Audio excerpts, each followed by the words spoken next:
It may or may not be. You might be on the list. They're always like, we want to hear what Aaron's saying. All right. Welcome to the February 25th meeting of the MCCSC Board of School Trustees. We ask that you please come to order. This is a time set aside to celebrate members of our school community. Mrs. Harmon. Thank you, President Hennessy, Dr. Winston, the Board of Trustees, and community members. It's my pleasure to share a few highlights of this month's Celebration of Success and Equity Spotlight Award winners. The Celebration of Success is a feature of every regular Board of School Trustees meeting. It recognizes the achievement of MCCSC employees, students, and volunteers who make a difference in our school community. For the February Celebration of Success, we would like to recognize Ari Wu, senior at Bloomington High School South.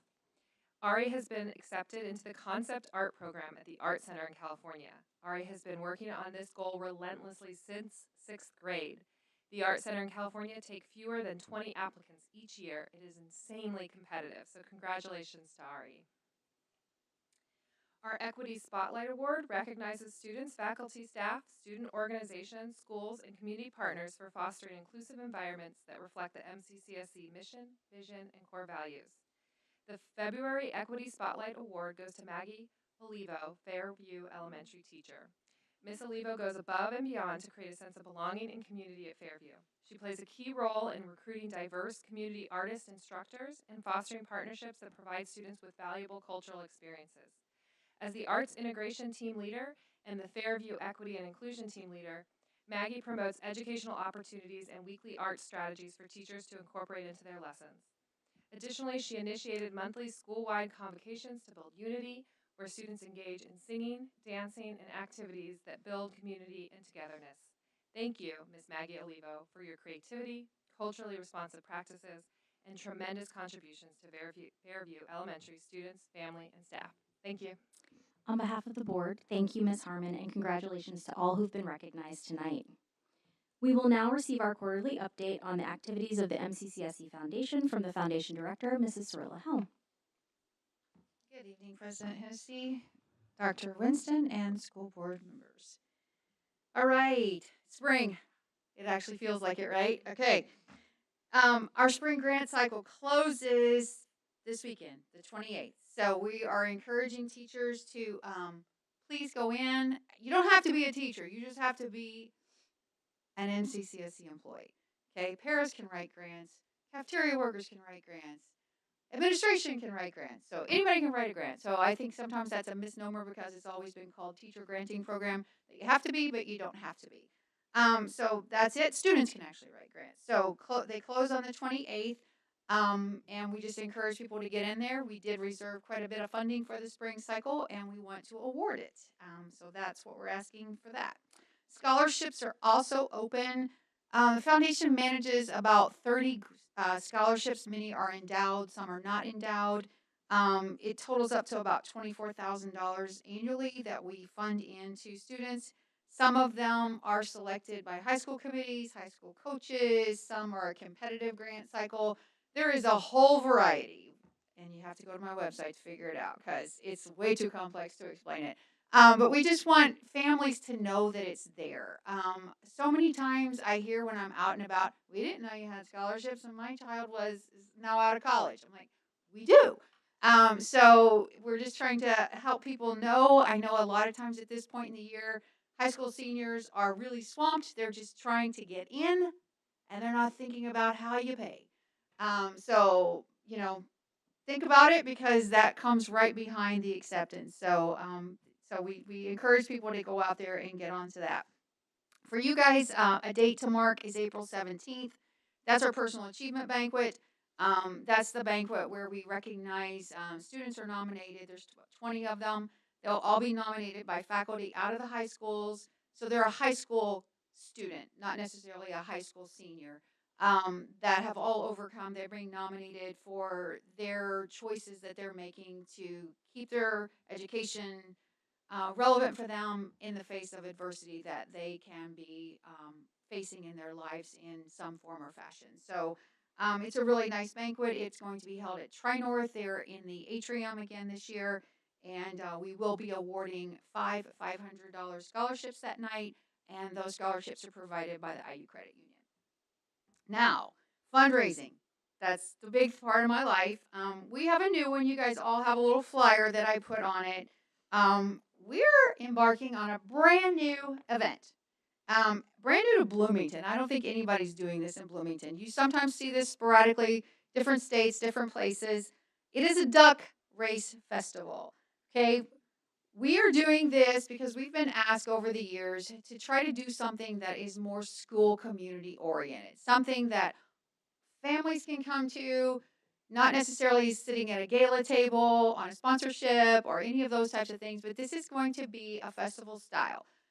We are working with Maggie Olivo since she was awarded. I'll bring her up. We are working with her to have music from Fairview kids there. We are working with some of our high schools to have student groups there. There's going to be fun games, activities. We have music that'll be going on throughout the course of the day. That is coming from our student groups. It's also coming from some local bands, like Colonel Angus is one of those. We have a student in our high school. Her name is Audrey Clampett. Some of you may have known that she is in the process, or I'm not exactly sure where it is with American Idol, but so you see, she's good, right? there's conversation. So there's that, and then we have our esteemed alum Hank Ruff will be closing out the day on that. So it's good entertainment, okay? It's really good entertainment, and it's going to be a great way to just celebrate family, community. It's open to all community, not just MCCSC. We're having a reading challenge that will be spread throughout the elementary ages, encouraging kids to be reading. We're going to be doing some fun things inside of that. There's going to be a Jeep show because we all know Jeep drivers love to collect ducks, right? So if you're interested, if you drive a Jeep and you're interested in having your Jeep in the Jeep show, you can let us know that because we will be having that. I was talking to someone today who has 4 vintage Jeeps. Yeah, 1948 and 1960. Yeah, some older stuff. So the goal is to have that as a really fun way for people to see. And of course, duck races, because that's what we're doing. That's how we make the money. The ducks are all they're sold. We have to comply with gaming, and we are complying with gaming. Are they real ducks? Rubber ducks. Oh, okay. I was like, not that kind of game. Not that kind of game. The gaming, charitable gaming. So no, they are rubber ducks. Okay. So to help you understand what this day looks like, it's at the Woolery Mill, and we are using the fountain at Woolery Mill as our duck pond for the day. It's a big fountain. We're using that duck pond. So everything's going to be kind of there on a safe space. We're not out in a creek or something like that for the day. So everything's going to be really fun. All right there around Woolery Mill. There's going to be food. There's entertainment. And yes, duck races. Our goal is to adopt 9,000 ducks. Okay, that's our goal. And that translates to money. We're partnering with the Kiwanis Club of South Central Indiana. Hopefully I got that right.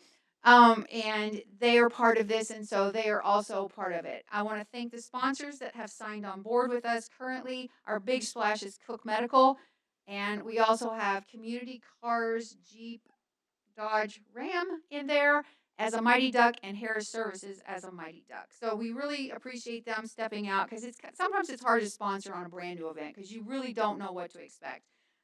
But it's going to be fun, and it's going to be there. So you're going to see us all over the place selling ducks. If you want to help with that, you are welcome to help. We're going to have a lot of different locations around, some at the school buildings, some in the community, different times, different things.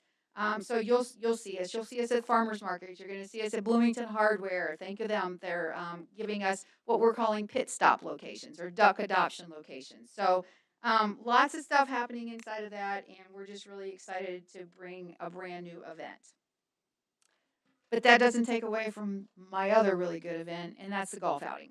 That's June 16th, so it's going to be a little later this year, just due to some things going on at the country club, but it will still be at the country club, and we're starting to work on that. So sponsorships and teams are available for people to get in on, and currently I'd like to thank Cook Medical, CFC, CSO Architects, and Garmong, because they're some of our first sponsors to sign in for the golf outing, and we appreciate their support.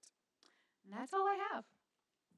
Thank you very much for that update and for letting me know that they're not real ducks. That's excellent. You're not going to live that down. Never. just I can see Brandon like still laughing over there. Yeah, it's hard. It's like when he couldn't say Terwilliger, like this is going to be my thing forever. Yep. So here we are. Anyway, we will now proceed to public comments. Thank you to all who signed up and acknowledged the guidelines to speak tonight. As a reminder, Mrs. Butcher will ring the bell once to signal you have 30 seconds remaining for your comment and 5 bells to signal your time has concluded. We will start with Greg Alexander.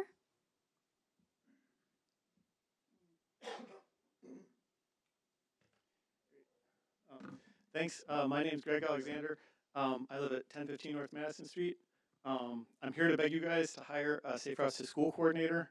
There should be a staff member who it's their job to ensure the safety of students going to and from school. What convinced me to come before you is a month and a half ago when there was all this snow on the ground. My son uses a pedestrian path that connects from my neighborhood to Tri-North, and the city doesn't clear that path, the neighbor doesn't clear that path, the school doesn't clear that path. These paths need to be cleared of snow to be accessible whenever school's in session. There should be someone at the school who it's their job to call the city and coordinate that kind of thing. The city does want to work with the schools, but there's no one at the schools doing that job. Then as the snow melted, we ran into a new problem. Pedestrians use the back door while the car line uses the front door. And that's the only good design choice made at Tri-North, by the way, for pedestrians. That's brilliant. But we're finding that the back door is locked. The thing is, even though it's a brand new building, there's no path from the front to the back. So there's a long way around with some stairs that never once got cleared of snow. But in practice, every kid just walks in the driveway with the car line. And so my kid was walking in the driveway with the car line with the other kids also doing that. I kind of thought it was a fluke, so I didn't think too much of it. But after a week of it, I'm like, whoa. So I called the front office. They wanted to argue with me. They told me I was at the wrong door. They couldn't remember ever telling me to use the back door. So I went to go and holler at the principal, and this was the first he'd ever heard of anyone walking to Tri-North. The whole administrative office had completely forgotten that they had a pedestrian walker plan. So I had to look up the email from August just to be sure I remembered right, and they really had. They told me to use this door, and then they had locked that door because they'd completely forgotten that they told anybody to walk to school. There should be someone at the school who is responsible for making sure there's institutional awareness of the Safe Routes to School plan, of the plan for people to walk to school. Principals literally just need to be reminded, that we exist. In the past, these things fall on principals as people complain. I'm sure you know how much work principals do. That's just ineffective. There needs to be someone actually has this as their job to ensure that it gets done because it's important. Thank you. Thank you, Mr. Alexander. Next, we'll hear from Jenny Noble-Kuchera.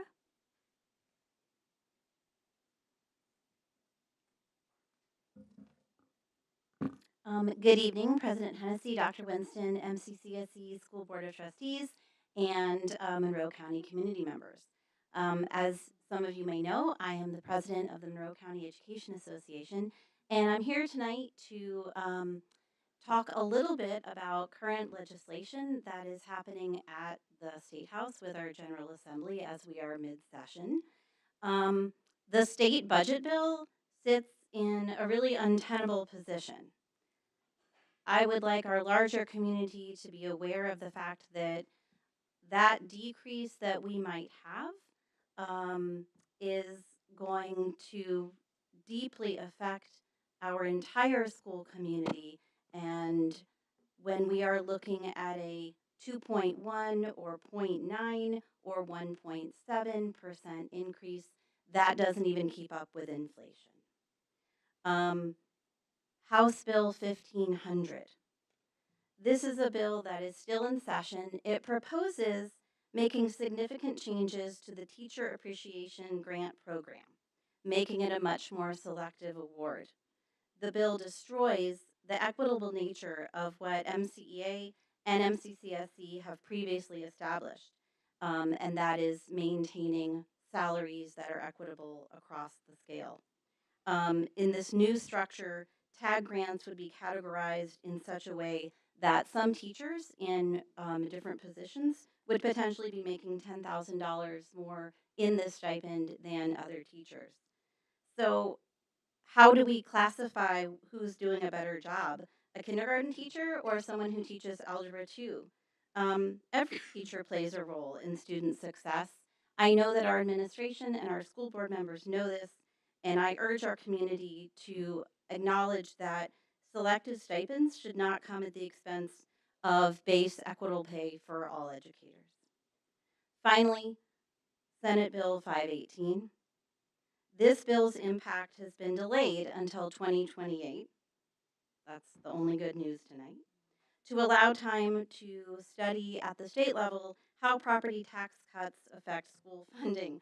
Well, I think we know that when this bill could potentially come into play, it would force public schools to divert local tax dollars that everyone in our community is paying to charters at a time when school funding is already uncertain.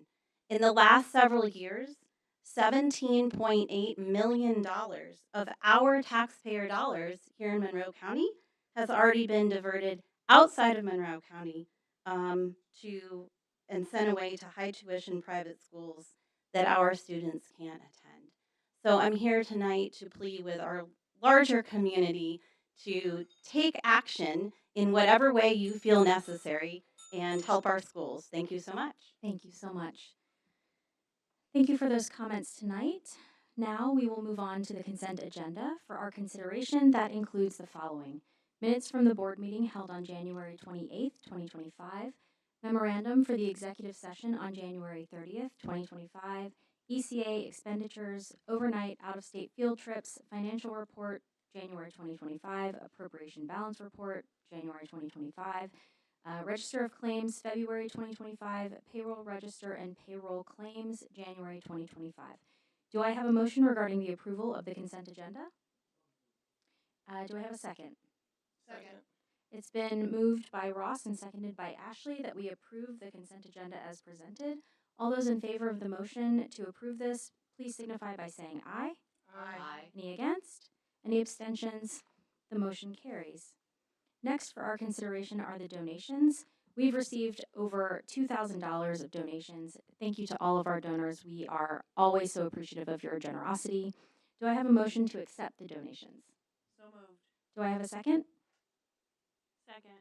It's been moved by Ashley and seconded by Aaron Wyatt that we accept the donations as presented.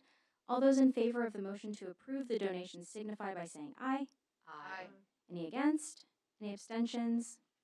That motion carries. We now turn to old business. At the January meeting, the board tabled the 3 staff ethics and professional conduct policies. Those were policy 1200, 3210, and 4210. I understand that policies are not yet ready for a 3rd reading, so I would like to make the motion to table this again and bring these policies back to the March meeting. Do I have a second? Okay, it's been moved by me and seconded by Ross that we table these 3 policies as mentioned. Any comments from the board? Okay. All those in favor of the motion to table these policies until the March meeting, please signify by saying aye. Aye. Any against? Any abstentions? The motion carries. Next for our consideration is the personnel report. Do I have a motion to approve the personnel report as presented? So moved. Okay. Do I have a second? Second. Okay. It's been moved by Ashley and seconded by Tiana that we approve the personnel report as presented. Dr. Henderson. President Hennessy, Dr. Winston, and members of the Board of School Trustees, this evening I would like to call your attention to the following administrative appointments and retirements. Administrative appointment for Bethany Bland as Administrator, Director of Human Resources. Bethany continues with MCCSC after serving the corporation's Human Resources Department in several roles. Most recently, Bethany has served as a Human Resources Manager. Bethany earned a bachelor's degree in Human Resources Management from Indiana University and a Master of Business Administration in Human Resources from the University of Southern Indiana. In addition to that, certified staff retirements, Mr. Greg Chaffin, Guidance Counselor at Bloomington High School North. Greg has been with MCCSC for the last 25 years, serving as a guidance counselor. On behalf of the MCCSC, I would like to extend a special thank you to Mr. Chaffin for his many years of dedicated service to MCCSC. At this time, I request that you please approve the recommendations as presented in your board packet and the personnel report, and there is no additional personnel report, just the personnel report this evening. Do we have any comments from the board? I just want to say to Mr. Chafin, if he's out there listening, express my deep gratitude for his work in this district for so many years. I know how many lives he's touched, both students and faculty, and he's been a tireless advocate in this district for LGBTQ plus individuals. And so I just want to recognize that it's a great loss to our district. So I hope he enjoys his retirement, gallivanting off in Europe. He has absolutely earned that. So, all right. All those in favor of the motion to approve the personnel report, please signify by saying aye. Aye. Any against? Any abstentions? The motion carries. And now, And finally, President Hennessy, Dr. Winston, and members of the board, I'd like to invite Mrs. Bland to the podium for an opportunity to address the board.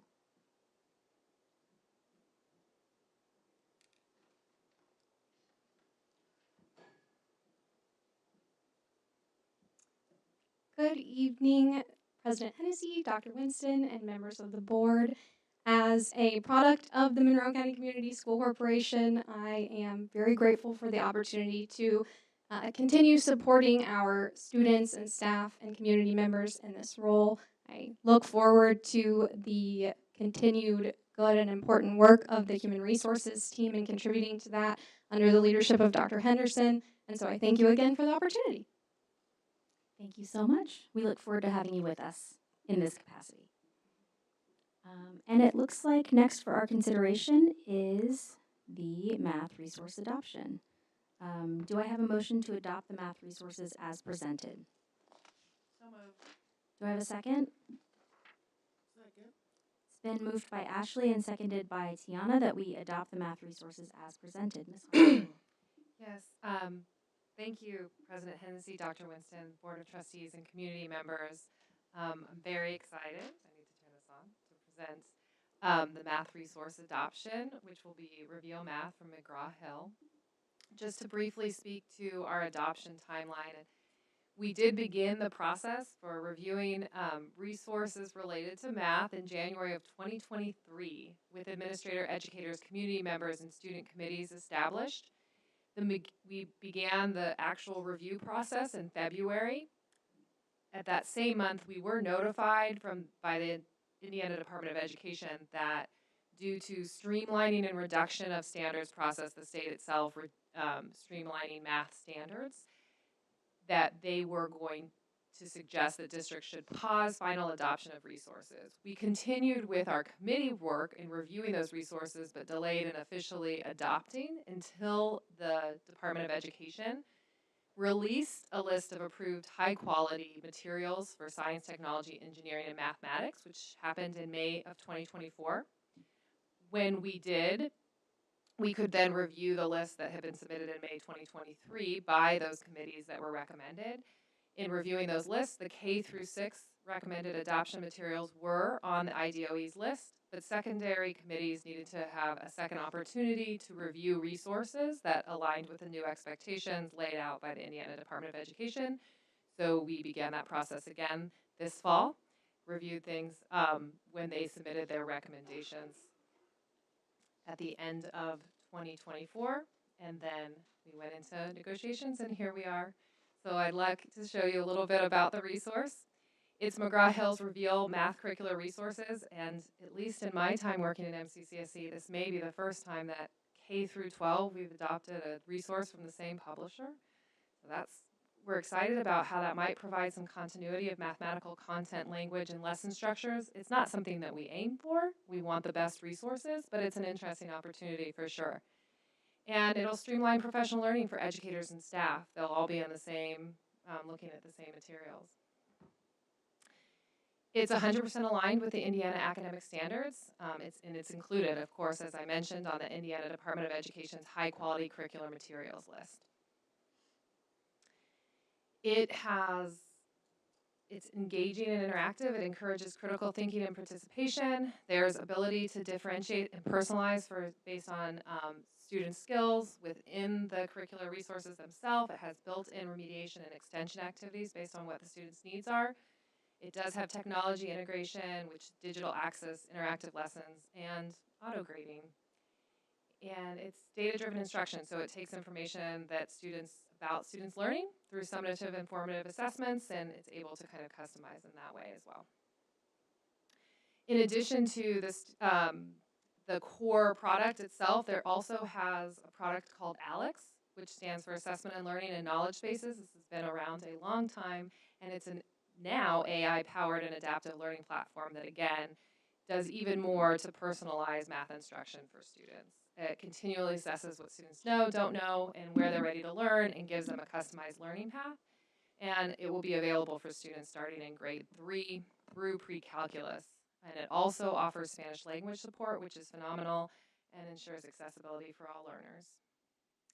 That's it. Thank you very much. Thank you so much. Any comments from the board? Sure.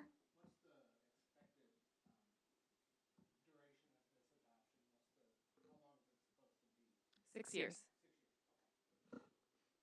Any other comments or questions? Okay. All those in favor of the motion to adopt the math resources, please signify by saying aye. Aye. Any against? Any abstentions? The motion carries.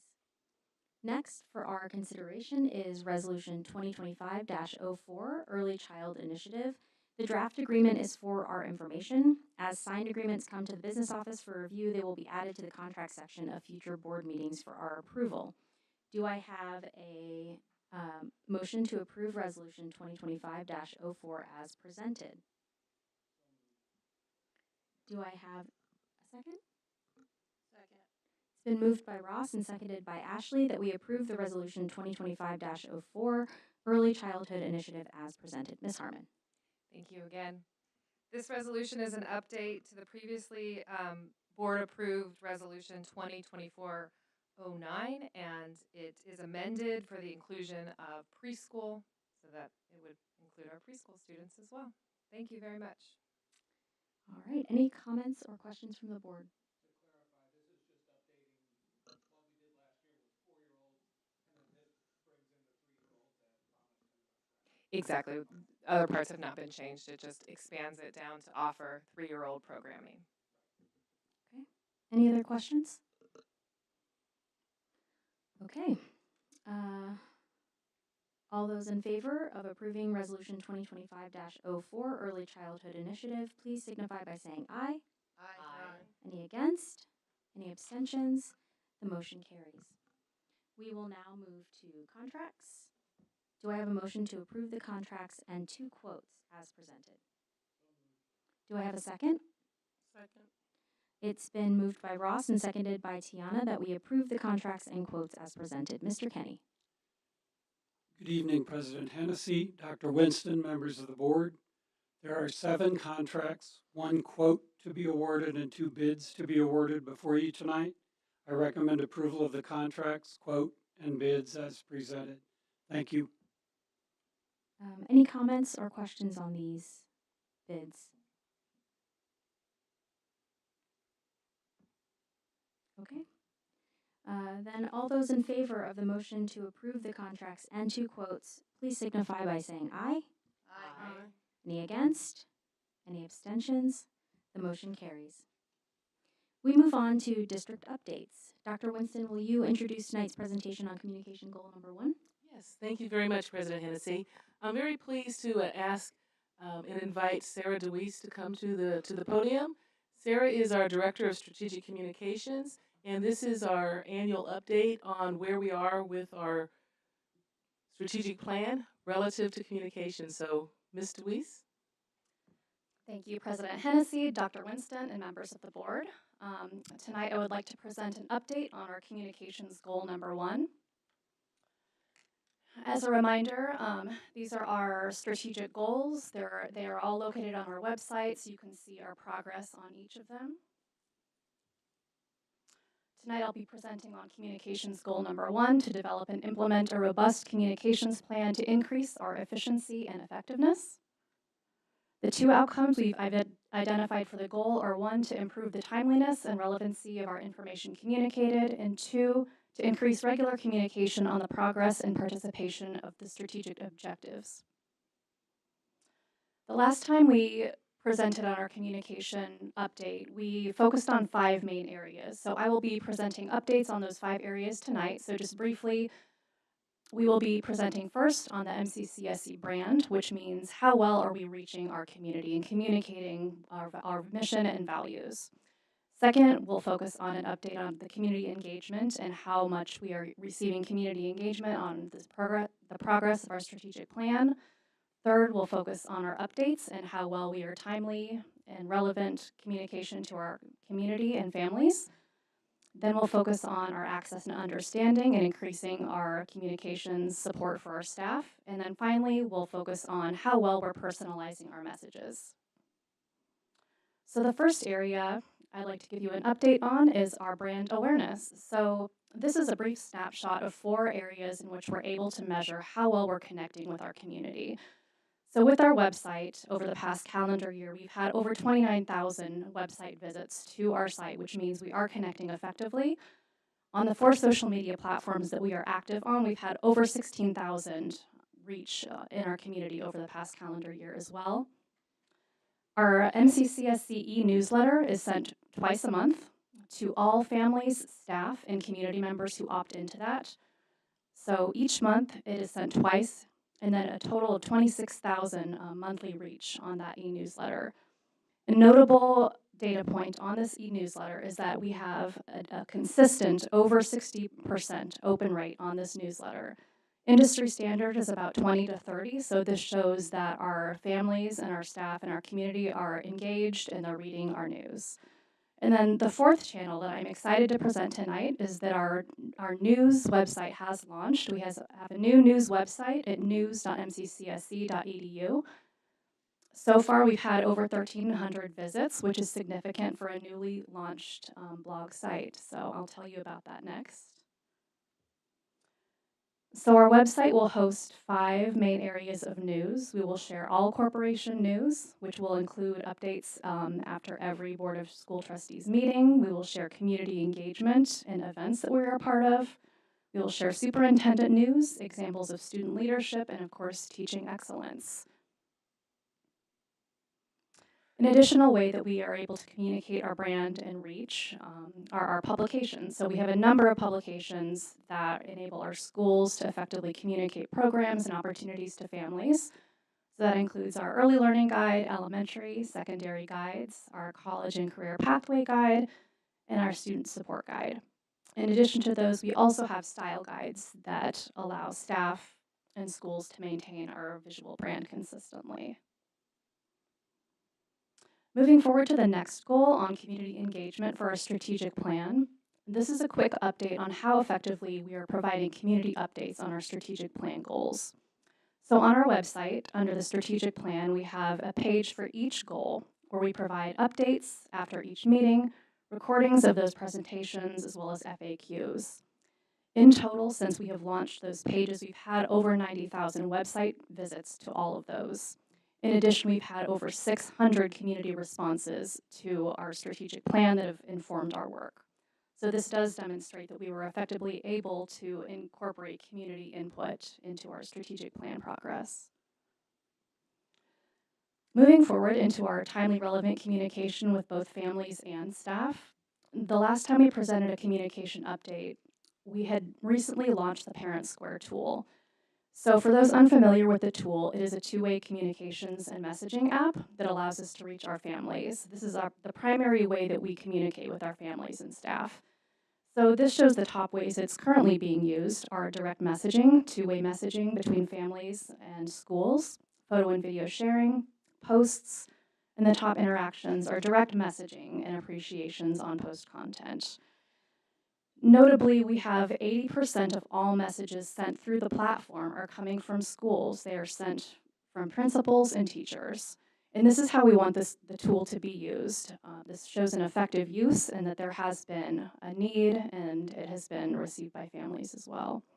We also show, in addition to that high open rate of our emails, we have 48% of individual parents and guardians interacting with the messages that go out. So that means they are directly messaging teachers and schools.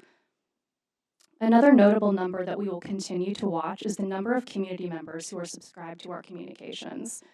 So with our MCCSC newsletter, people can go on our website and opt in to receive those. From December to the end of 2 weeks ago this month, we've jumped from 450 to 728 community members who have opted in. So we continue to watch this number and will continue to increasingly encourage community members to opt into our communications. Another update on timely relevant communication includes the weather and important information updates that we send. So first and foremost, we do have proactive messaging planned prior to winter weather. In December, we always send updates to remind families how to update their contact information and preferences on how they would prefer to be contacted. When we do send those messages, they go out in 6 different ways. So they are sent out via the Parent Square platform, via text, email, and phone, posted on social media. I share those with news outlets, and they are also posted on the website.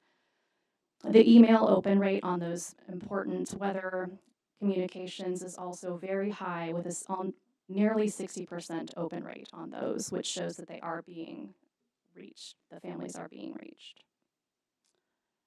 Moving forward to the next area of focus is access and understanding. This goal focuses on how well we're supporting our staff and schools in communicating the MCCSC brand. So as part of our communication plan overall, we've identified the different communication tools for our schools to use and which messages should be going out on each platform. So that includes our website, Parent Square app, Canvas, and social media. Within the guide, we've also provided social media guides and communication guides for best practices. That also includes our visual branding guide. And of course, we provided professional learning and support for staff and schools. And then personalization goal focuses on how well we're communicating with families and staff in the way that they prefer to be communicated with. So as many of you know, we have a very diverse student body with 90 languages represented across our schools. So the Parent Square platform has support for over 100 languages.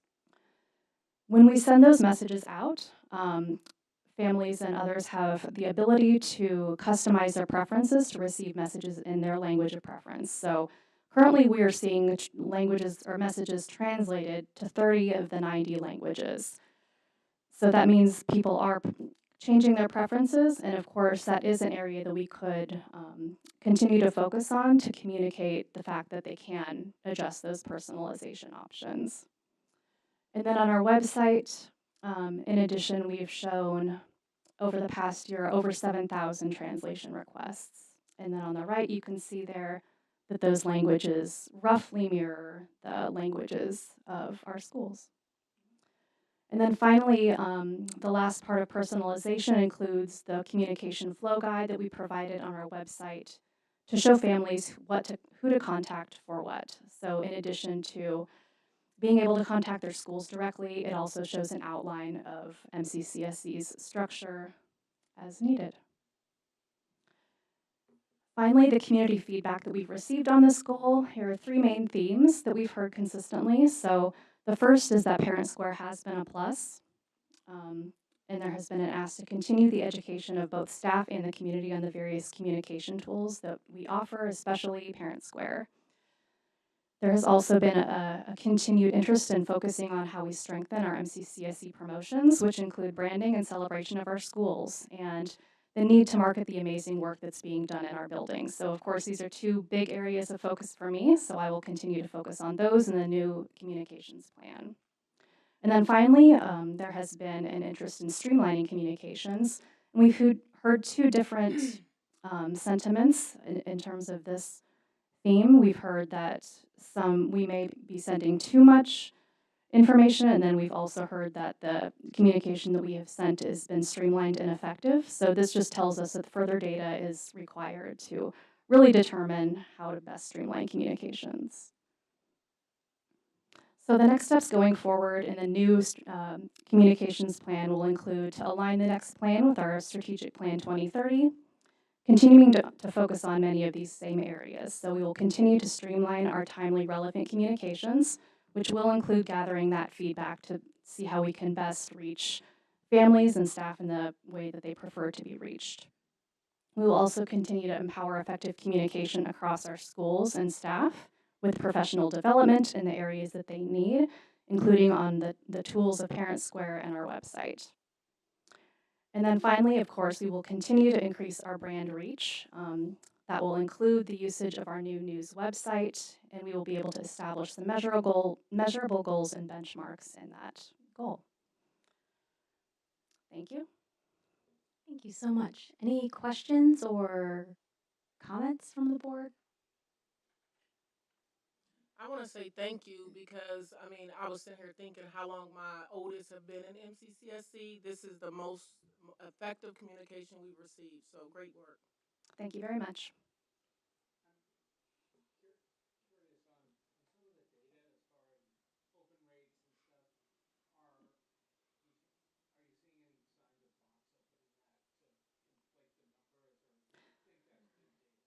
It is good data because it's directly from Parent Square, so we can see the attribution being directly from a family, an individual, a staff member, a community member. So, yeah.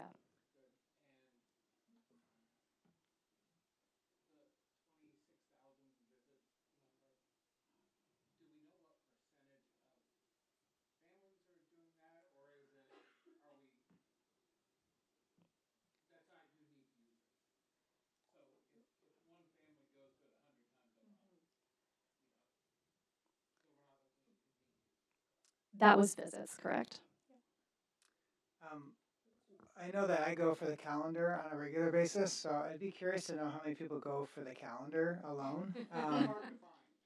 It's not so hard, but I just go there a lot. So I'm curious. I just for my own personal, I'd like to know because like when's spring break or when's the end of school year, and that'd be an interesting to see. And then also when you say industry standard, I'm guessing you mean For education, for engaged audience for the education sector, it would be about 20 to 30. So for K through 12 schools. I think all education, so it would be higher ed and K-12. Okay. So could that include like my daughter's getting stuff from schools they might be interested in going in that okay. Just want to make sure. Is there any way to find out K through 12 schools with it? I could find out, yes. That'd be interesting. Yeah. Okay. Thank you. All right. I think it's a high open rate period. Yeah, it's really high open I'm rate. just thinking from doing, marketing things for my job that's nowhere near that. That's really high. I was curious about seeing almost a doubling of the community adoption rate of the newsletter. Do we have any indication of why? Did it become more accessible? Did we post it somewhere? Like, why do you think that happened? I see that as a benchmark. That's something that I've personally been interested in promoting as we move forward into the next communication plan. So I will be putting forward some intentional strategies to increase that number. So I'm very much interested in looking to see the reasons why that's increased so much. Okay, cool. Thank you so much. All right. Thank you. Our next presentation is an update on the redistricting study. Dr. Winston. Since December, our team, led by Dr. Dowling, has begun to develop our plan and strategy for further studying redistricting. Tonight, Dr. Dowling is going to provide us with some details of how we plan to move forward in addressing the board's directive regarding redistricting. Dr. Dowling? Thank you. Thank you, President Hennessy, Dr. Winston, and members of the board. Thank you for this opportunity to provide a redistricting study update. I'll begin by providing a review of the timeline for the community of our redistricting study work so far. In February of 2024, the board passed Resolution 2024-5, Commencement of Attendance Zone Reconfiguration.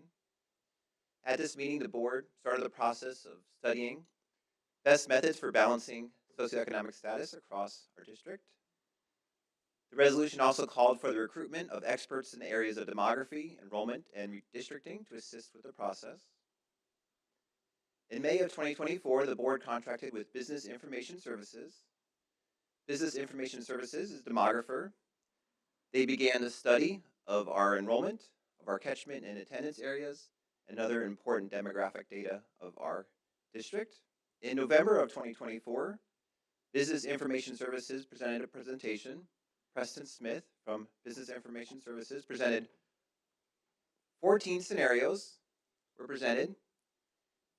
Preston Smith also asked the board to select 2 or 3 main priorities to focus on for continued study of redistricting scenarios.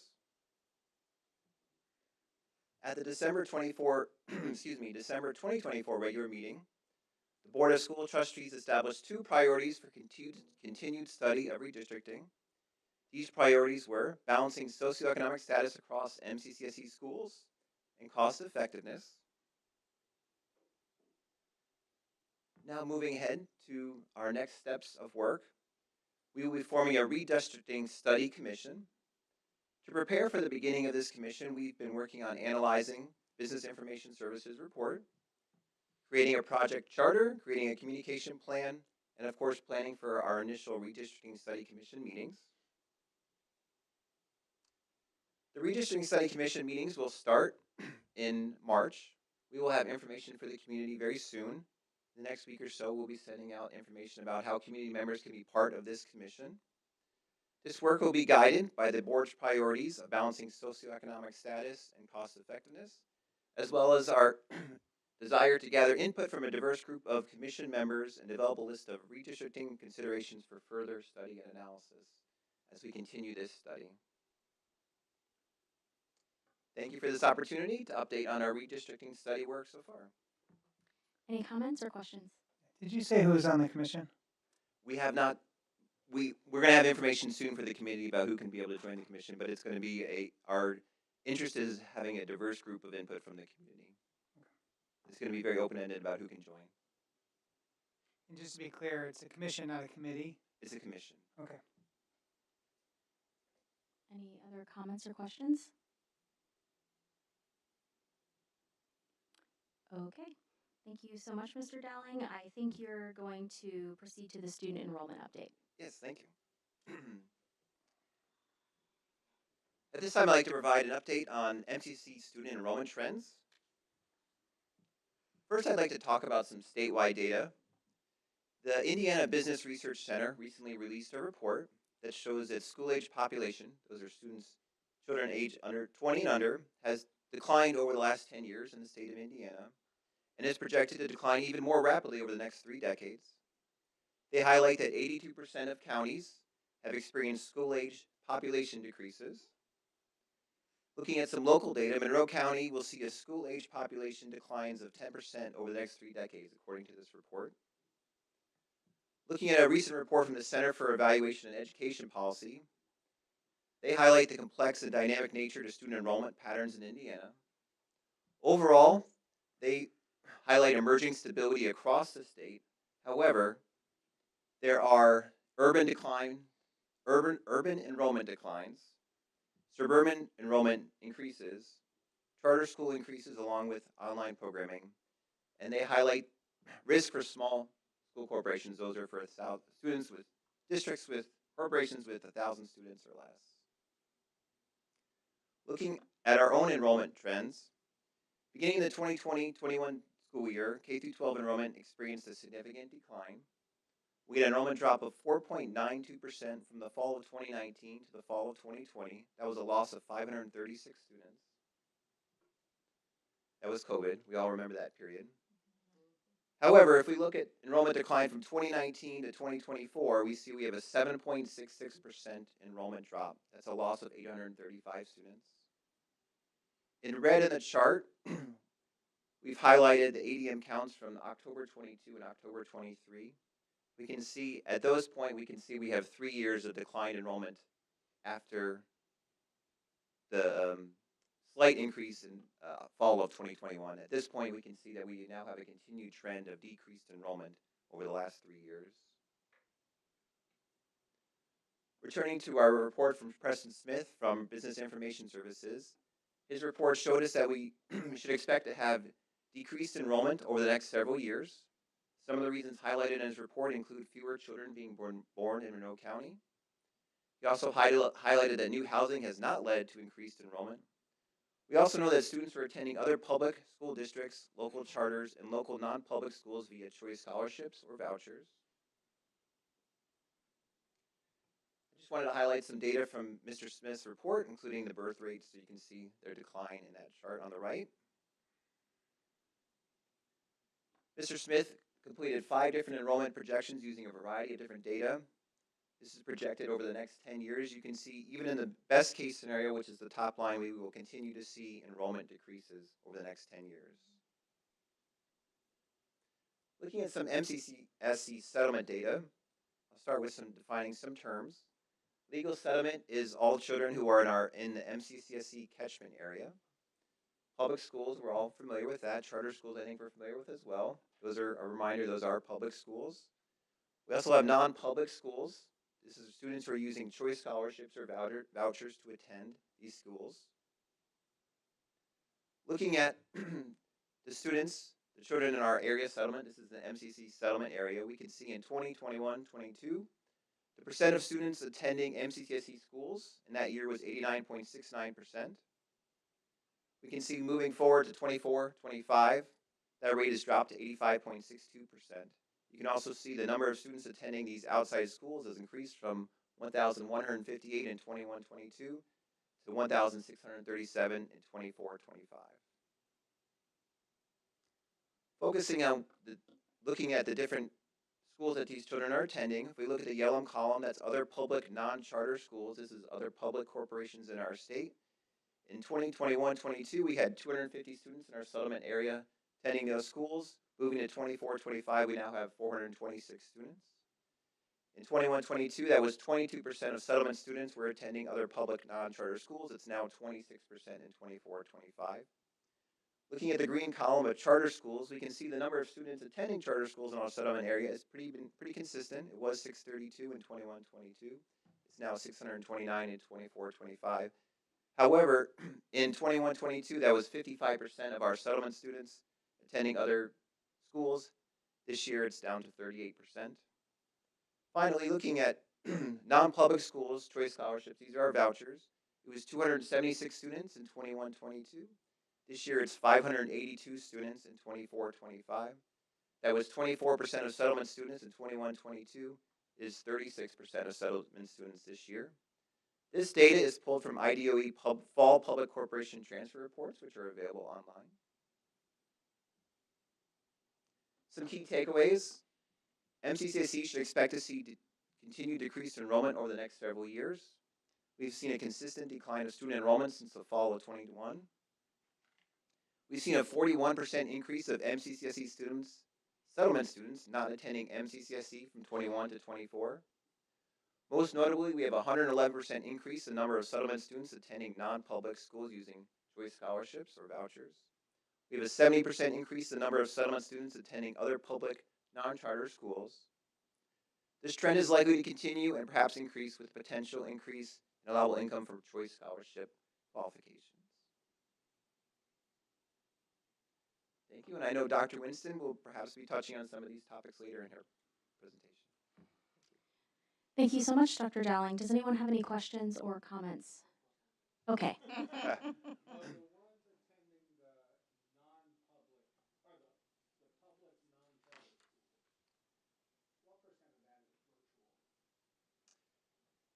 There's two districts would have greatest percentage of our students. I would say roughly, knowing the numbers in my head and doing a math calculation, I'd say it's about a third.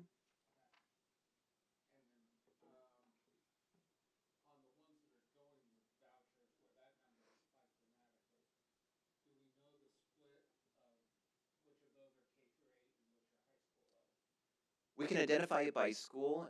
It's harder to attend by grade level. Of course, if a school only has a certain grade band, then we can identify those grade levels. But those public fall corporation transfer reports can identify by schools, so that data is available to see which schools students are attending.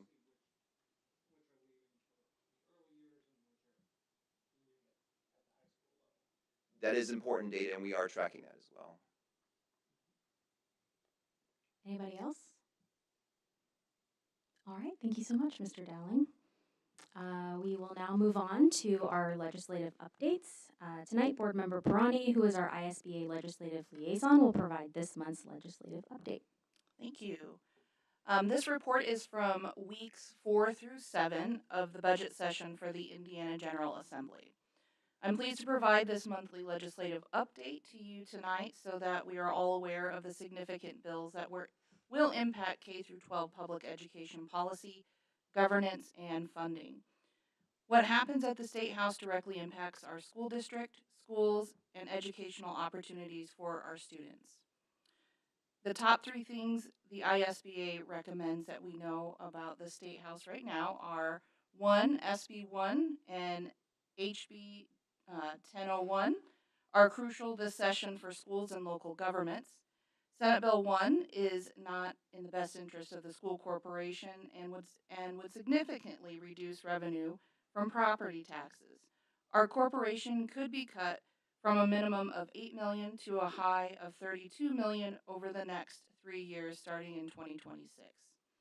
And it would be catastrophic to our ability to operate. Passage of this piece of legislation would result in significant staffing and programmatic cuts to our schools. HB 1001 pertains to our state budget, which shows mixed results in the recently approved House Republican version. The House Republican version of the state budget, which was approved by the Ways and Means Committee, includes a funding formula for traditional public schools that will only increase our school budgets by approximately 1.3%. This rate is below the current inflation rate of approximately 2.5%.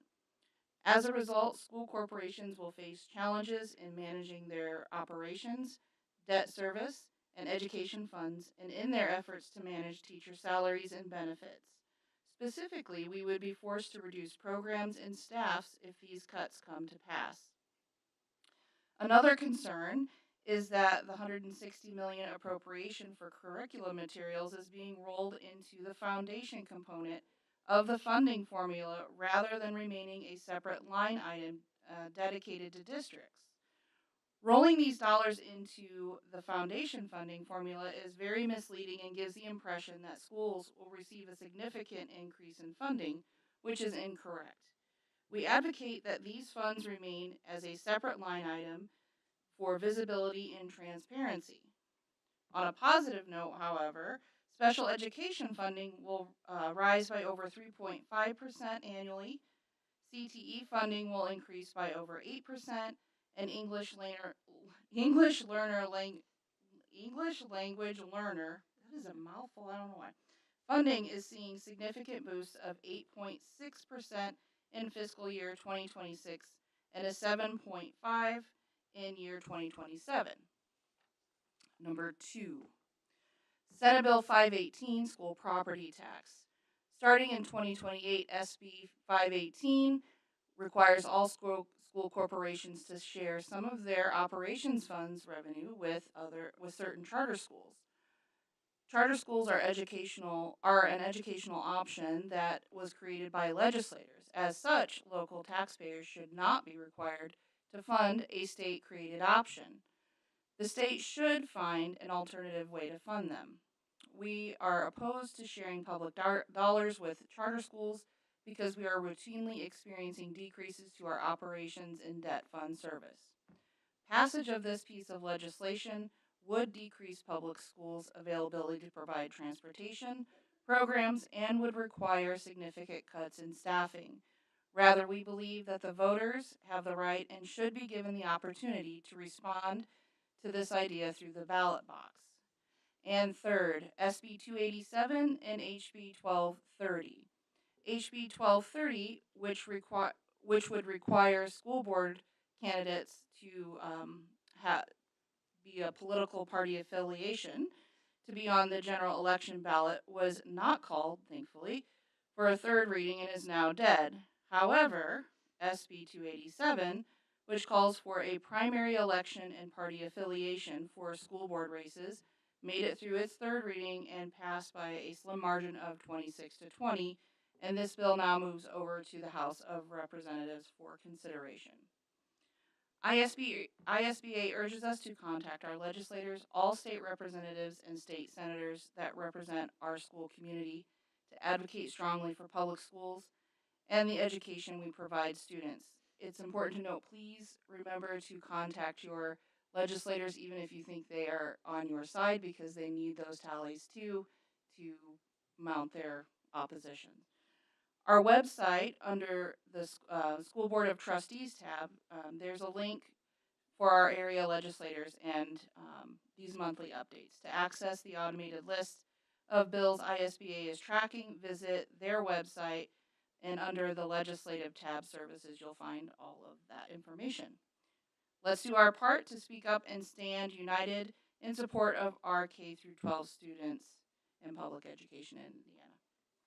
Thank you. Thank you, Board Member Prani. And I will just say, to add on to this a little bit, you know, I think it's easy to get complacent sometimes, especially in Monroe County when we have a lot of great legislators who are doing the good work that we, you know, like to see done out there. But it's so, so important. Those tallies matter. So even if it's a simple email to say, please vote no on House bill or Senate bill blank, you put your address, your information, they know where you're from. It gets the job done, right? And the other thing I will say is these cuts are no joke. I mean, I think we we feel somewhat secure sometimes, especially in Monroe County, because we are a referendum funded district, right? And we have passed them fairly easily most of the time. But these cuts that are coming down now, both from the federal level and the state level, are truly um, scary. You know, and even as Jenny was talking about the tag grant, is that what it is, right? I was at the ISBA State House Day the week or so ago, and it they were talking about that one too, because it's actually a little bit misleading. You do have to select, right, your teachers who you think are worthy of this grant, but then they only pay for like 2 years. Beyond that, it has to be incorporated into the school budgeting, right? And so I just think there's like these ways in which they're chipping away and chipping away and chipping away, whether it's diverting to charters or to the voucher program. Or I heard one representative talk about how they wanted to raise teacher salary and pay, which I'm all for. But it's a really funny thing to say you're going to require districts or strongly advise that they up their pay for teacher salary and then not give them any dollars to do that, right? So anyway, it's important stuff, and if you can make a phone call or send a letter or an email, please do. I would put a plug in too for the 5 Calls app. They are working to get that for states. It's right now it's federal, so you could still look at that for federal education things, but they're working to get it for the state, and it makes it very easy to do your calls on a daily. It gives you your script. Yep. It gives you a quick overview, so it really helps make it concise and condensed for you. Yeah, it's a brilliant app. I do hope that It's a they really good app. make it for states as well. And I'll make an additional comment. President Hennessy noted how fortunate we are to be a referendum district where we have money from the voter-approved referendum. Keep in mind, some of these bills are even wanting to take and limit the amount of money that the voters approve to us and not give us what the voters approved, and or divert some of that money to the charters. Yep, So absolutely. keep that in mind as well. All right. Can I ask Ashley a question? Ashley, is there a date by which we need to contact our legislators in order to have an impact? You just need to do it daily. It needs to become a habit where you're doing it every day. My habit personally is to do these things as soon as I get up in the morning, when it's fresh and it's right there. It's just my personal habit. So whenever you know that you have time it doesn't take long either. I like with the 5 Calls app, for example, I can get that done in 10 minutes, right? So it's very short if you make your calls, unless you get a person right and then you let them know. They may have some questions for you, but it's a daily thing. You need to do it every day. The legislative session, though, ends April 29th. Yes. So it's done. However, they only post, maybe a couple of days in advance what's going to be Heard at any given moment. So sometimes they'll post by Thursday or Friday for the following week, but not always. So unless you're really tracking closely, you might as well just, Yeah, because it moves. They can move really fast or die really fast. Yeah. Just yeah, there's certain things and that sometimes they sneak them in different places. yeah. So it can be tricky. Or they'll kill a bill and then they'll amend language in another bill that's similar. So you just have to keep an eye. Thank you. Okay, on to comments and committee reports. Does the board have any comments or reports that you'd like to share? All right, moving right along. Dr. Winston, do you have any additional information to share with us tonight? Yes, I do. Thank you, President Hennessy and Board of School Trustees. I have 4 brief updates along with a presentation on sustaining excellence and the state of our corporation finances and the work that our team has conducted over the past 7 months.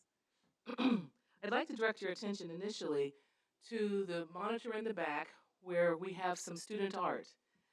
Student art has returned to our board meetings. We're very excited about that, and I'd like to say thank you to our amazing student artists and their teachers for providing beautiful examples of their art for our viewing pleasure. I believe we have approximately 25 to 35 pieces of art that are rotating and have been rotating throughout the evening. I want to say a special thank you to Director Andrew Cope, for making it available on our monitors in the back. Thank you, Andrew. University Elementary will host the next Muffins with Marquet on March 28th from 9:15 to 10:15. Love to see you there.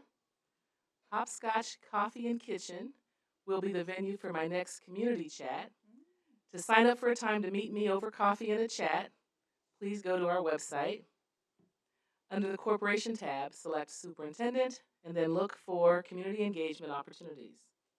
And certainly my 4th update is I want to make sure that people don't forget that spring break is coming and that it's March 17th through the 21st. We will resume school on March 24th.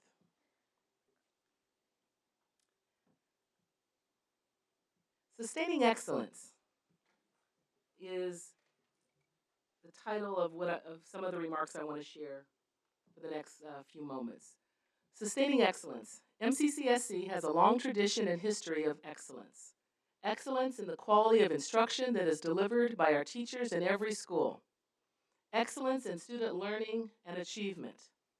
Excellence in the arts and in athletics. Everywhere you look, you see evidence of the excellence of our corporation. Our commitment to excellence, it is the norm. It is what we have come to expect from our educators and our leaders. Tonight, I want to talk with you about what excellence looks like, and how we will sustain excellence in the midst of the headwinds that we are now facing. One of the clearest indicators of excellence within our corporation is our graduation rate. We exist to provide a quality education to our students and to graduate them so that they are ready for the world of work, higher education, or military service. We are successful in graduating our students. About 92% of our students graduate every year.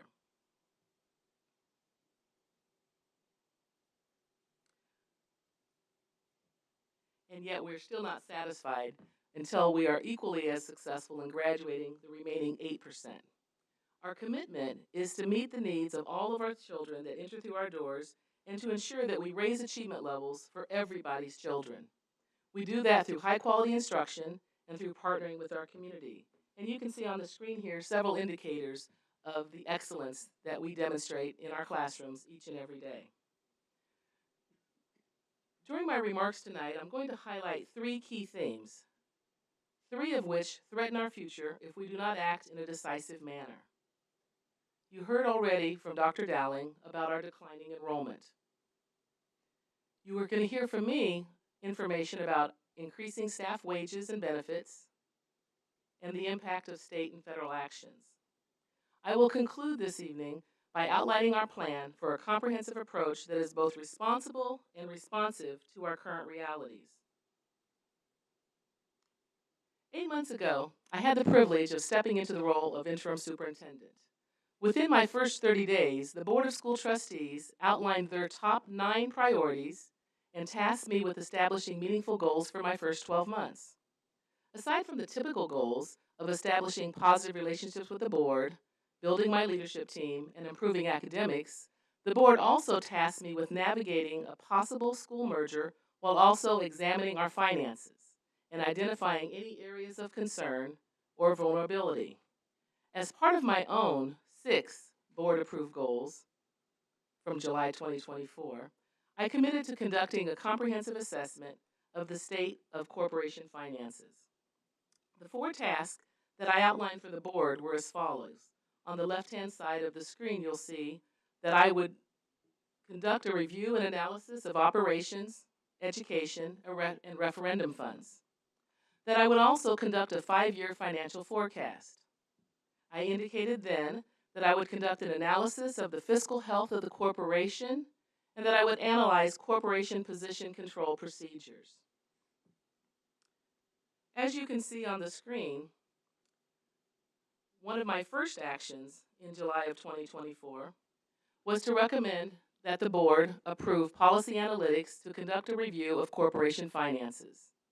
In addition, Baker Tilly, a longtime financial consultant to the corporation, also provided information on a fiscal assessment of corporation finances. Our Chief Financial Officer, Mr. John Kinney, led our efforts to conduct a 3 to 5 year financial forecast while also auditing and reviewing historical and current corporation expenditures. Our enrollment team, led by Dr. Dowling, whom you heard from earlier this evening, also conducted a comprehensive review of our enrollment trends to better understand the factors impacting the decline that we have experienced since the early days of the COVID-19 global pandemic. Finally, Mr. Kinney, under my direction, has analyzed the fiscal impact of proposed legislation on the future finances of our corporation. In our efforts to keep our finances at the forefront, Mr. Kinney and I, in collaboration with Baker Tilly and our General Counsel, facilitated a parent university at the request of our Board of Trustees on understanding school finances, and we did that last fall. As well, Mr. Kinney has provided insight during 2 board updates on our current and future finances, both in November and again in January. As Dr. Dowling reported earlier this evening, we have in fact experienced a decline in student enrollment that was clearly precipitated by the pandemic. Specifically, we have experienced a loss of approximately 835 students, as indicated earlier tonight, 7.66% decline since October of 2019. Most of the decline was noted in the fall of 2020 when schools opened back up after being shuttered for many months. This decline in enrollment was evidenced throughout the country and the state and impacted thousands of school districts nationwide. The decline in enrollment has resulted in a loss of approximately $17.2 million in revenue that we did not receive from the years 2021 through 2024. Let me repeat. $17.2 million that MCCSC did not receive as a result of the decline in enrollment. Our funding relies on student enrollment and is deposited into the education fund, the primary fund that is utilized for paying teacher salaries. Based on our October 2024 enrollment counts, we are projecting an additional loss of approximately $5.2 million before the end of the school year. If you examine the data from across the country, you will note that even while school districts have experienced a decline in student enrollment in the past few years, staffing levels, in most instances, have remained the same or increased. MCCSC is no different. This next graph depicts declining student enrollment with the blue bars, with the number of corresponding teachers indicated by the red line. While our enrollment has declined since fall 2020, our staffing levels have remained virtually unchanged. The current staffing levels have resulted in significant increases in payroll in the amount of $15 million for teacher salaries and benefits, which equates to a 24.4% wage increase over 3 years. Similarly, hourly staff wages have increased by $13.6 million, or 47.5% over the same period of time.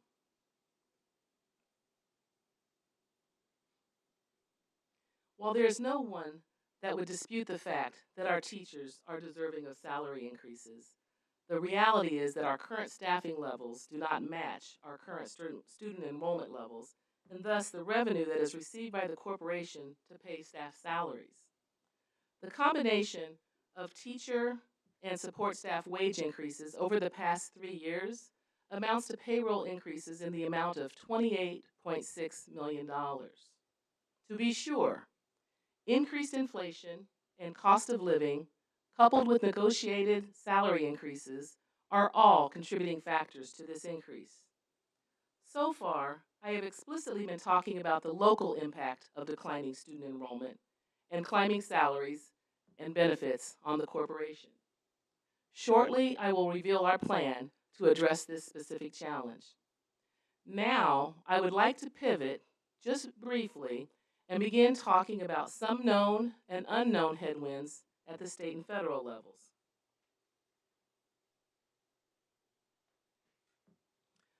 One thing that is currently impacting our financing is the 2022 state legislation that reduced our 2022 referendum dollars that we are projected to receive this year.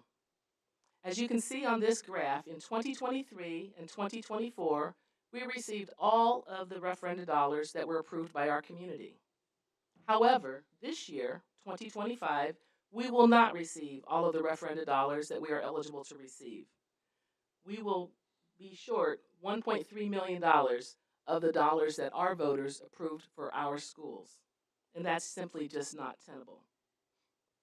This is one example, merely one example, of how funding for public schools is being impacted at the state level. Currently, there is legislation that is being proposed that would severely impact our finances. It would reduce our corporation revenue by anywhere from $8 to $32 million as a result of property tax reform. I don't believe anybody is opposed to property tax reform, but perhaps not on the backs of our public schools. Likewise, referendum dollars approved by our local taxpayers for public schools could be diverted in the future to charter schools, as you've heard from our board members this evening, and that would severely hamper our ability to maintain our own facilities. At the federal level, there are millions of dollars that we qualify for that we have not yet received. As you can see, there is uncertainty at both the state and federal levels that could definitely impact our finances, as well as our implementation of our 2-year plan.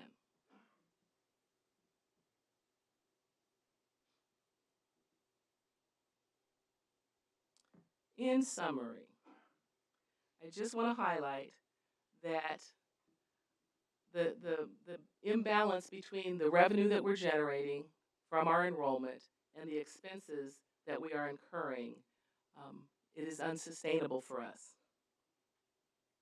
As we think about the federal landscape, we do not know the status of the U.S. Department of Education and what changes might be forthcoming.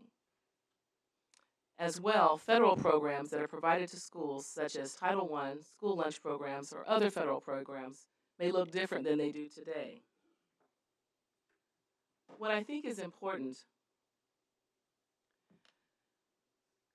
is that regardless of what comes our way from the state or federal levels, we must commit to remaining calm, steady, and methodical in our approach. Our team has developed a very clear and thoughtful plan that we think will get us through the next 2 years in addressing our enrollment numbers specifically. But make no mistake, we fully understand that there are external forces that might impact our ability to fully execute on our 2-year plan. I like to use the analogy of driving in the snow in the middle of winter, something that we're all pretty familiar with over the last several weeks. As you're driving along and you hit an unexpected patch of ice, the one you do not see, perhaps the black ice.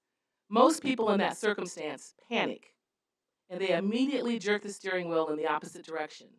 thereby overcorrecting and causing the car to swerve, and then jerking the steering wheel in the other direction and swerving even more. What happens? Sometimes it causes us to spin, completely out of control, or possibly crash into someone or something. Driving on ice requires a steady hand. And as any good Midwesterner knows, you cannot panic or you are certain to crash. You better not overcorrect with the steering wheel. Just like driving on ice, the unexpected that comes our way at the state and national level requires us to not overcorrect. The changes and headwinds that we are going to face require us to not panic, but to maintain a steady hand. We will be clear, we will be steady, we will be methodical in our plan to address what faces us. We will not overcorrect. We will continue to work our plan. Our current reality will definitely be a challenge based on what we know today. Our revenue has decreased while our expenses have increased. As a result, we have concluded that it is necessary for us to make long-term structural changes within our corporation to steady the ship. While we have taken full advantage of every single one-time budget allocation that we can possibly take advantage of, we know, and John Kinney will tell you, there are simply not enough one-time fixes to address our structural imbalance. Let me repeat that. There are not enough one-time fixes to address our structural imbalance. So going forward, we will employ a 2-year strategy focused on structural improvements that will allow us to keep our efforts on our end goal while we sustain the excellence that we are accustomed to achieving. Because we did not get in this position overnight, it's going to take some time for us to make the needed changes. So we will use a phased approach that keeps our students at the center of our decision making. We have concluded most of our fiscal review and our cost analysis, and we are now ready to begin employing measured cost containment strategies beginning this spring. The number one strategy that we will employ is one of natural attrition. You may know that every year, approximately 80 to 100 teachers and 250 to 300 support staff are hired in response to corporation retirements or resignations. As employees leave due to retirements or resignations, we will carefully assess the viability of reassigning staff into vacated positions. In other words, we will be asking everyone to approach our work differently. We will make staffing decisions in alignment with the dollars that are available to us. Our commitment to this community, well, before I talk about the commitment to our community, what you see on the screen here is just a 5-step approach to how we will do so. On the left, you see the fiscal review. We've pretty much completed that, as I've indicated. Cost containment, those are the strategies that the board and I are engaged in conversations about to figure out what are the most appropriate, reasonable, responsible, and respectful strategies that we can employ at this particular point in time. Those will begin in the near term. Ongoing financial management strategies and planning will be essential. Continuing to look for new sources of revenue. Continuing to identify ways to optimize the resources that we have available to us. How are we building up our reserves? Making sure that we are operating in a much more efficient manner than we have perhaps in the past, and engaging in strategic staffing.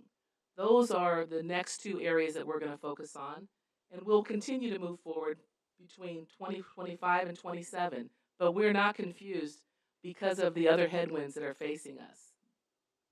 Employing this strategy will help us deal with our enrollment. This strategy alone will not fully address the state and federal headwinds. As we engage in this,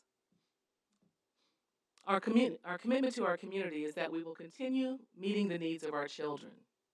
We will continue to have highly qualified teachers and staff in front of our children. We will meet state requirements. And we will be flexible and adaptable in our use of all resources. we will have no choice other than to be flexible and adaptable.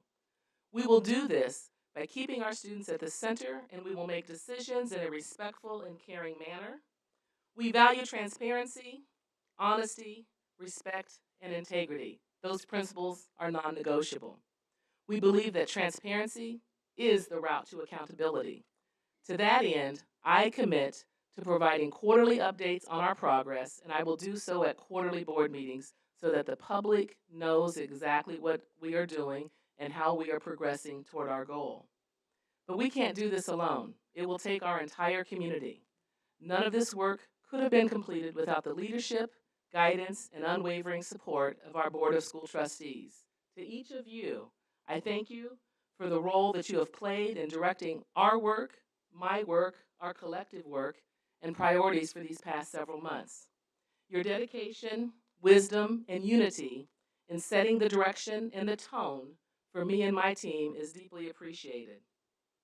To our community, thank you so much for your support, for your belief in the goodness and the greatness and the excellence of our schools. That has not changed. We will continue to be excellent with you by our side and in our corner.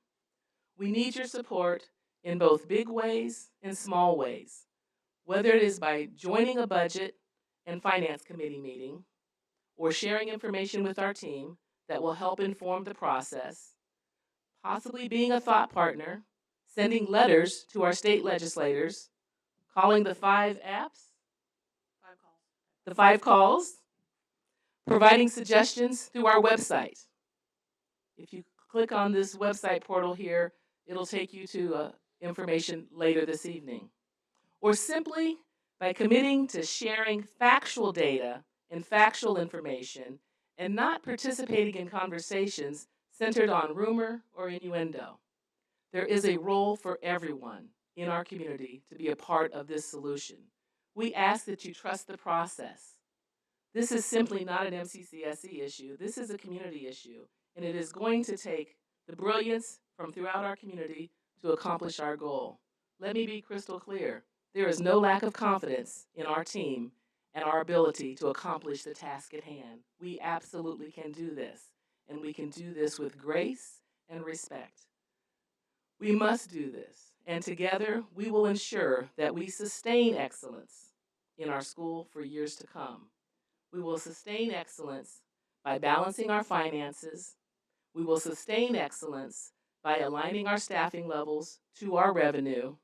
We will sustain excellence by engaging our larger community and supporting our efforts. This is what sustaining excellence will look like in MCCSC. Thank you very much. This concludes my remarks. Thank you, Dr. Winston, for that presentation, but also for the enormous amount of labor that you and your team have put into this work. 8 months, but it's a lot more than 8 months of work. Feels like it. Yes, indeed. Are there any last comments or questions from the board? No, just thank you. I think that presentation was very transparent and honest, and also, it felt like sort of a rallying cry, like also as uplifting as it could have been. So thank you for that tone and that transparency, and thanks to Mr. Kenny for the work that he's done to help us understand this as well. Thank you. Yeah, absolutely. I mean, I like to lead these meetings with more of a Parks and Rec kind of vibe than like a Situation Room or West Wing kind of vibe, but that's where we're at today. So I appreciate all of you for hanging in there, for all of you supporting us in all your various roles. The next regularly scheduled board meeting will be held on Tuesday, March 25th, 2025. And with that, we are adjourned.